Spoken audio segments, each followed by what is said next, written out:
नमस्कार विद्यार्थी मित्रांनो, सर्वांचे स्वागत आहे आपल्या यूट्यूब चॅनल स्पर्धा परीक्षा मार्गदर्शकवर. तर विद्यार्थी मित्रांनो, बघा, ज्यांनी नागपूर महानगरपालिकेची भरती जी निघाली होती 174 जागेसाठी, त्याची एक्झाम ज्यांनी दिलेली आहे, तर त्यांच्यासाठी सर्वात मोठी अपडेट जी आहे ती निघून आलेली आहे रिझल्ट संदर्भामध्ये.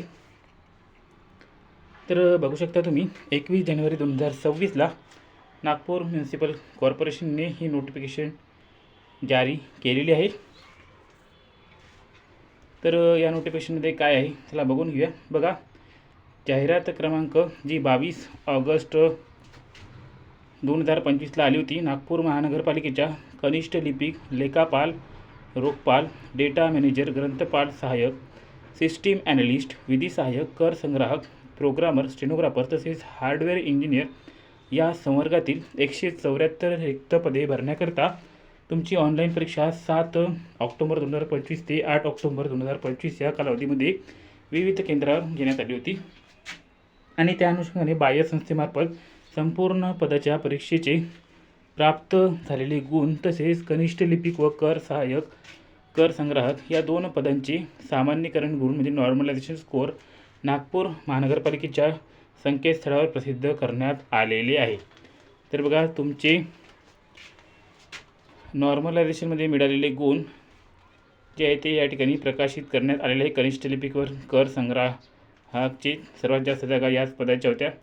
त्याचप्रमाणे 21 जानेवारी 2026 रोजी उपरोक्त पदांची पदनिहाय सामायिक गुणवत्ता यादी, सर्व पदांच्या गुणवत्ता यादी देखील प्रकाशित करण्यात आलेले आहे. स्टेनोग्राफर पद वगळून फक्त या ठिकाणी स्टेनोग्राफर या पदाला वगळलेले आहे. संकेतस्थळावर प्रकाशित करण्यात आलेले आहे. तर त्याला आपण बघून घेऊया संकेतस्थळावर कोणती माहिती आहे. तर बघा, त्याआधी हे आपलं टेलिग्राम चॅनल आहे स्पर्धा परीक्षा मार्गदर्शक.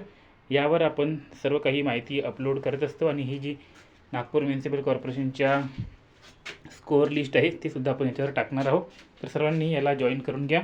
याचं लिंक डिस्क्रिप्शनमध्ये देणार आहोत, त्यावर जाऊन टेलिग्राम चॅनलला जॉईन करून घ्या. तर बघा, नागपूर म्युनिसिपल कॉर्पोरेशनच्या ऑफिशियल वेबसाईटवर गेल्यानंतर रिक्रुटमेंट सेक्शनमध्ये गेल्यानंतर तुम्हाला अशा प्रकारचे या ठिकाणी सूचनापत्र दिसणार आहे. स्टार्टिंगला जे आता आपण बघितले ते. त्यानंतर बघा, merit list for system analyst, law assistant, hardware engineer, data manager, accountant, programmer, tax collector, library assistant, junior clerk, सर्व पदांच्या या ठिकाणी मेरिट लिस्ट जे आहे ते पब्लिश करण्यात आलेलं आहे. तर सर्वात जास्त जागा ज्युनियर क्लर्कच्या होत्या या ठिकाणी आणि टॅक्स कलेक्टरच्या होत्या. आपण ज्युनियर क्लर्कचा PDF या ठिकाणी डाउनलोड करून घेऊया. तर बघा, ज्युनियर क्लर्कचा PDF आपण या ठिकाणी डाउनलोड करत आहोत. तर थोड्याच वेळात तो डाउनलोड होऊन जाईल. तर 1.63 MBचा हा PDF आहे. तर यामध्ये तुम्हाला तुमचे गुण माहीत पडणार आहे. नॉर्मलायझेशनमध्ये तुमचे गुण किती झालेले आहे, सोबत तुमची कॅटेगरी वगैरे ते सुद्धा या ठिकाणी तुम्हाला माहीत पडणार आहे. तर यावरून खूपच इझिली तुमचं सिलेक्शन होणार की नाही हे तुम्हाला कळून जाणार आहे. तर बघा, अशा प्रकारची मेरिट लिस्ट या ठिकाणी पब्लिश करण्यात आलेली आहे. तर काय काय माहिती दिलेली आहे ते आपण बघून घ्या. बघा, मेरिट लिस्ट म्हणजे टॉप टू बॉटम यांनी अरेंज केलेलं आहे. टॉपर टू सर्वात जास्त स्कोअरवाल्याला पहिल्या नंबरवर ठेवलेलं आहे मेरिट लिस्टमध्ये.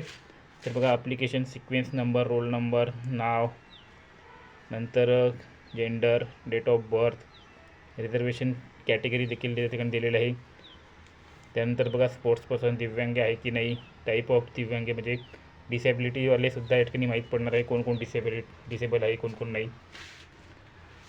त्यानंतर बघा, ऑर्पन आहे की नाही, ऑर्पन ते सर्व प्रकारचं समांतर आरक्षणसुद्धा यांनी या ठिकाणी दाखवून दिलेलं आहे. म्हणजे एक प्रकारे हे सिलेक्शन लिस्ट आहे असेच तुम्ही म्हणू शकता. इझिली यावरून कोण सिलेक्ट झाले कोण नाही ते कॅल्क्युलेट करून तुम्ही अनुमान लावू शकता. तर बघा, टॉपरला या ठिकाणी 176 मार्क होते या ठिकाणी रॉ स्कोअर. नंतर त्याला 179.99 मार्क झालेले आहे. तर या ठिकाणी त्याला 3-4 मार्क नॉर्मलायझेशनचे वाढलेले आहे. तर अशा प्रकारे तुम्ही सर्वांनी आपापले नाव या ठिकाणी बघून घ्या. त्यानंतर तुमचा रँक किती आहे हे सुद्धा या ठिकाणी चेक करून घ्या. तर यानंतर जर तुम्हाला जाणून घ्यायचे असेल की कोणाचं सिलेक्शन होणार आहे कोणाचं सिलेक्शन नाही, कट ऑफ किती जाणार आहे, तर तसं तुम्ही कमेंटमध्ये सांगा. जितक्या जास्तीत जास्त कमेंट येतील त्यावर आपण स्पेशल व्हिडिओ घेऊन येऊया. सर्वांच्या कॅटेगरी वाईज त्या ठिकाणी आपण सिलेक्शन कोणाकोणाचे होणार आहे, कोणाचे नाही ते त्या ठिकाणी आपण सांगूया. तर सर्वांनी या व्हिडिओला जास्तीत जास्त लाईक करा, चॅनलला सबस्क्राईब करा आणि कमेंट करा.